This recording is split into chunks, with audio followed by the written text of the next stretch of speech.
China has always stood for a peaceful resolution of the nuclear issue on the Korean Peninsula through dialogue and negotiation. The U.S. and DPRK should make correct political decisions at an early date to make constructive efforts for an early resumption of dialogue and the final goal of denuclearization of the peninsula. As for the THAAD system, China's position is clear and firm. We oppose the deployment of the battery in South Korea and urge relevant sides to immediately stop the process. We will firmly take necessary measures to uphold our interests. 2 nuclear-capable U.S. strategic bombers flew over the peninsula in joint drills with South Korean and Japanese air forces on Tuesday. The U.S. aircraft carrier Carl Vinson is also taking part in military exercises with South Korean Navy. The president has been talking tough on North Korea, saying a military option remains on the table and sending an aircraft carrier strike group to the region. But President Trump says he'll also consider diplomacy and, under the right circumstances, would be prepared to sit down with North Korean leader Kim Jong-un, even adding he'd be honoured to hold such a meeting. These comments following another interview in which he seemed to praise the volatile young leader. Obviously, he's a pretty smart cookie. But we have a situation that we just cannot let. We cannot let what's been going on for a long period of years continue. The White House says the issue of North Korea explains another controversial comment by the president. In a phone call over the weekend, he invited the president of the Philippines to come here on an official visit. Reporters push Press Secretary Sean Spicer on President Rodrigo Duterte's human rights record. The Philippines leader has boasted of ordering extrajudicial killings. It is an opportunity for us to work with countries in that region that can help play a role in diplomatically and economically isolating North Korea. And frankly, the national interests of the United States, the safety of our people and the safety of people in the region are the #1 priorities of the president. The White House is clearly trying every possible approach to persuade North Korea, which has attempted 9 missile launches since Trump came into office, to change its behaviour. Of all the options, a face-to-face meeting between the two leaders looks a very remote possibility. James Bays, Al Jazeera, Washington. The apparent offer to meet the leader of the DPRK came in one of a series of interviews the US president has been given to mark his 100 days in office. In an interview with a Bloomberg news agency, he said, quote, "If it would be appropriate for me to meet with him, I would, absolutely. I'd be honored to do it." Trump also said in another interview recently that he has empathy for the 33-year-old leader, saying he had assumed a leadership role at a very young age and must be, quote, "very smart." The White House spokesperson says a lot must happen before any meeting between Kim Jong-un and the U.S. president. We've got to see the provocative behavior ratchet down immediately. There's a lot of conditions that I think would have to happen with respect to its behavior and to show signs of good faith. Clearly, the conditions are not there right now. President Trump's comments come after a significant U.S. show of force in the region. Washington has deployed the controversial THAAD missile defense system in the Republic of Korea and sent an aircraft carrier group and a guided missile submarine to the region, declaring that the Obama era of strategic patience is over. But while one policy may be over, what is replacing it is by no means clear. The seemingly contradictory comments by Trump about meeting Kim Jong-un will only add to the confusion. In a United Nations meeting Friday, U.S. Secretary of State Rex Tillerson said that the U.S. goal is not regime change in the DPRK, but also made clear that Pyongyang must return to the negotiating table or there will be consequences. So far, Washington has rejected Beijing's plan for a dual-track approach in which the DPRK would freeze all missile and nuclear testing in return for a freeze on U.S. military exercises around the Korean peninsula. And while at the same time US President Trump is praising Chinese President Xi Jinping's efforts to rein in the DPRK, it is not yet clear what policy the new Trump administration has, if there is one. Nathan King, CGTN, Washington. Doubling down on North Korea. Even floating a sit-down with the rogue nation's leader as they threaten to conduct a nuclear test at any moment. Kelly Wright joins us now with some eye-raising moments from the president yesterday. Good morning, Kelly. Clayton, Heather, good morning to you as well. North Korea says it is preparing to launch yet another missile test anytime and anywhere it chooses. As the tensions mount, it comes as a surprise that President Trump says he is willing to meet with North Korea's leader. A meeting of the minds between President Trump and Kim Jong-un of North Korea. Could such a thing happen? Well, President Trump explained while many politicians would never meet with Kim, he would, adding it would be an honor. Yes, under the right circumstances, I would absolutely meet with him. Most political people would never say that, but I'm telling you, under the right circumstances, I would meet with him. The White House tried to dispel concerns about the president saying he would meet with Kim. There's a lot of conditions that I think would have to happen with respect to its behavior and to show signs of good faith. If the conditions, if the circumstances present themselves, we would be prepared to, but they're clearly not at this time. But some Democrats say with tensions mounting with North Korea, the president needs to devise a strategy that will denuclearize North Korea. New York Congressman Eliot Engel, for example, says the president saying he'd be honored to meet with Kim, a dictator and murderer, is the latest example of the dangerous inconsistency coming out of this administration. The Trump administration should be devising a credible strategy, not flying by the seat of its pants. President Trump, however, says he will keep a military option. The U.S. military's THAAD anti-missile system is already operational now in South Korea to defend against the North's missile threat. And President Trump adds he will not draw any red line in the sand at all. He will act if he has to act. Heather. I was listening to Laura Ingraham last night, and she said, you know, we've tried everything else. So I think the thing that was most eye-raising was the I'd be honored to meet with Kim Jong-un. Well, that threw people off, but the president, again, has every right to meet with anyone he wants to meet with. All right. Thank you very much, Kelly. Sure. I mean, who's safe? The guy's got nuclear weapons. We have 28,000 troops on the line, and they're right there. And so nobody's safe. We're probably not safe over here. If he gets the long-range missiles, we're not safe either. Well, I didn't say don't test him. He's going to have to do what he has to do. But he understands we're not going to be very happy. You say not happy. What does that mean? I would not be happy. If he does a nuclear test, I will not be happy. And I can tell you also, I don't believe that the president of China, who is a very respected man, will be happy either. Not happy mean military action? I don't know. I mean, we'll see. President Trump conducting a host of interviews, different news organizations. Speaking there about North Korea, he did another interview with Bloomberg News in which he said something that raised more eyebrows here in Washington. Yes, under the right circumstances, I would absolutely meet with him. And no problem. And are you thinking? Now, most political people would never say that, but I'm telling you, under the right circumstances, I would meet with him. Him being the North Korean leader, Kim Jong-un, and he later told Bloomberg, I would be honored to do it. So let's bring in our panel. We'll start there. Charles Lane, opinion writer for The Washington Post, editor-in-chief of LifeZette, Laura Ingraham, and syndicated columnist Charles Krauthammer. Laura, thoughts?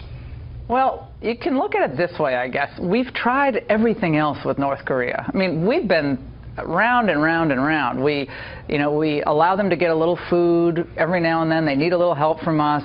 They say they're going to play nice. They don't.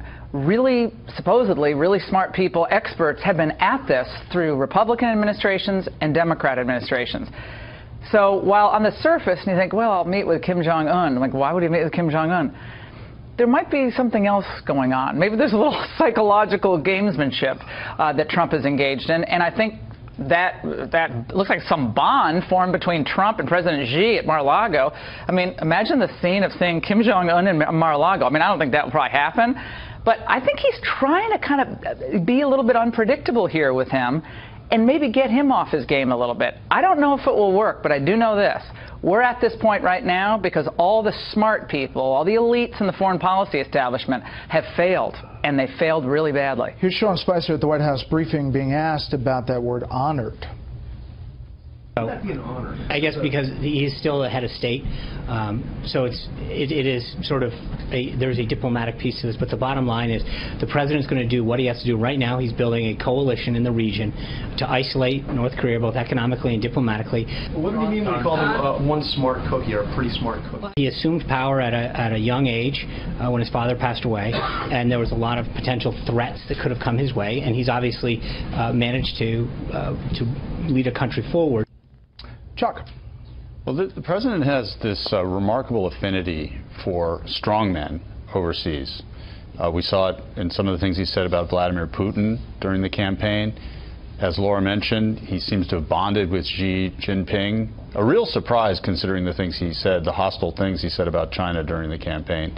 And now so I see this remark about Kim as just being of a piece with that. He's also invited the Philippines leader. And I was going to get to Mr. Duterte. But what was really interesting in all of this is the extraordinary reliance he's placing on Xi to figure this problem out and to, in effect, fix it on behalf of the United States. And he's even said he's willing to sacrifice a little bit on trade to get that done. I don't have the exact quote here, but that came out in one of these interviews. That's a real change in priority for Donald Trump in terms of his policy toward Asia since the campaign he ran. Charles.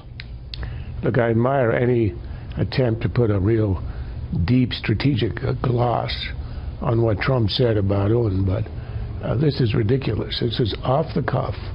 I hadn't thought through. There is no deep strategy here. In fact, the proof is that if this were a calculated proposition, he would never have used the word honored, which obviously is a mistake. You're not honored to meet him. You wouldn't meet him if you thought it would advance things. That's not a serious proposition. In fact, just 2 weeks ago, we had our Secretary of Defense and State saying we wouldn't even, they wouldn't, at that level, would not open negotiations with the North Koreans. The idea that we're going to have a Nixon and China on this is absurd. President was popping off. He's got a serious policy in place, that is to squeeze the North Koreans, to threaten them. I like the way he says, I won't be happy if you do a nuclear explosion. Didn't explain it and said, but I won't be happy. Let them guess. He's pushing hard on China. I'm not sure that's going to work. But he's letting the North Koreans know that we're not going to allow an ICBM at any point, and that their pursuit of it is going to end in tears, one way or the other. That, I think, is a strong policy. What happened today with that offer to meet with them, I think, is not serious and shouldn't be taken serious. Well, I would only say that, you know, Secretary of State Tillerson said something similar on NPR about a meeting should things change dramatically. Well, so it may not have been off the cuff, as, you know, totally. The choice is between thermonuclear war and meeting with UN. I mean, if that's what he's really thinking could be in the offing. Who's saying he's not doing it because he thinks it'll actually put America in a better light and a better interest? And I agree. On the surface, it seems like, why would you meet with him? But maybe there's something else going on here. I don't think we know all the pieces to this puzzle yet. All right, let me turn to domestic issues and two quick sound bites also from that Bloomberg interview. One on a potential gas tax. You saw what happened with surveillance, and I think that was inappropriate. But you stand by that claim about him? I don't stand by anything. I just, you can take it the way you want. I think our side's been proven very strongly, and everybody's talking about it. You don't have to ask me. Why not? Because I have my own opinions. You can have your own opinions. But I want to know your opinions. You're the President of the United States. It's enough. Thank you. Okay, that was not the gas tax. That was on surveillance with CBS's John Dickerson. The gas tax says he's open to it. Let's see if we have the big banks. We also talked about possibly breaking up big banks. We are looking at that. There are, some people that want to go back to the old system, right? So we're going to look at that. We're looking at it right now, as we speak. And Dodd-Frank is going to be very, very seriously changed, so the banks can go back to loaning money. So I asked Britt this earlier. When a candidate says what they're considering, it's one thing. When the president says they're considering, it's a totally different deal. Well, the Glass-Steagall thing, they keep calling 21st century Glass-Steagall, which, as I've followed this issue, kind of means whatever you want it to mean. It means a new a new banking regulation scheme, and they're just going to call it 21st Century Glass-Steagall. It won't necessarily separate investment and commercial banks as rigidly as the old one did. So put that one to one side. They have been cogitating about that, and there's a lot of divisions in the White House. The gas tax, if I may talk about it, is a really interesting proposal. I think it's a good idea, and as he pointed out, the money would be, he said, if it were dedicated to highways. Well, the way the system works, it automatically gets dedicated to highways because the gas tax is what feeds the National Highway Trust Fund. One of the reasons we're having to scramble for all this infrastructure money at the federal level is that this gas tax has not been raised since 1993, almost a quarter of a century. I'm sure I'm just like everybody else out there. I hate to pay it, but the truth is that's where we get our money for highways, and it's long overdue to be increased. I know you're a gas tax proponent. For 35 years. For 35 years. A voice in the wilderness, and now I hear an echo. It's from the president. I think it's terrific. Now, I don't think it's going to go anywhere because there's so much resistance in the Congress, but it's exactly what we need. The French foreign minister said 30 years ago, when talking about the budget deficits and the debt of the United States, said, what a country where you could solve its problems with a 50-cent gas tax. This has been sitting out there forever. And for the people who say that this is regressive and hits the poor more? There is regressive. I've advocated for years now that you do two things at once. You have a huge gas tax, $1 a gallon, and you immediately refund it by lowering the rate of the FICA tax, of the Social Security tax. So it works out to a $14 a week extra expense on gas, and you get it back by a lowering of your withholding. So nobody is held hostage. Nobody has to spend the money on it. Everybody is made whole, and all it does is it alters your incentives. Gas is more expensive, employment is less expensive. You get more employment, less consumption. And the time to do it is when you're at historically low levels.